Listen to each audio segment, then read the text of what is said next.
28 September म्हणजेच अनंत चतुर्दशीला 10 दिवसांच्या घरगुती व सार्वजनिक गणपतींचे विसर्जन होत आहे।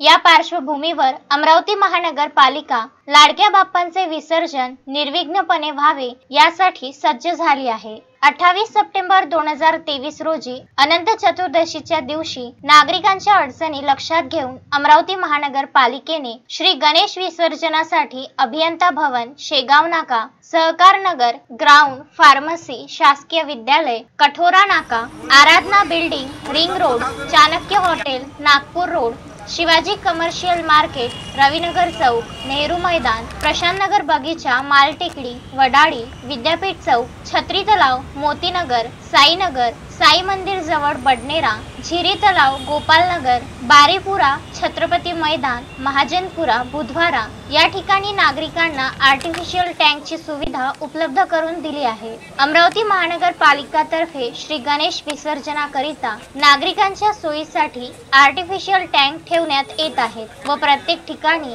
अमरावती महानगरपालिकेने नियंत्रण अधिकारी नेमून तेथील सर्व जबाबदारी त्यांच्यावर सोपविली आहे। नागरिकांनी आपल्या घरातील श्री गणेश विसर्जन नेमून दिलेल्या जवळच्या आर्टिफिशियल टँक मध्येच विसर्जन करावे, जेणेकरून पर्यावरणाचा समतोल साधणे व स्वच्छता मोहिमेस नागरिकांचा हातभार लागेल, असे आवाहन महानगरपालिका आयुक्त देविदास पवार व उपायुक्त डॉक्टर मेघना वासनकर यांनी केले आहे। अशोकभाई जोशी, विदर्भ न्यूज, अमरावती।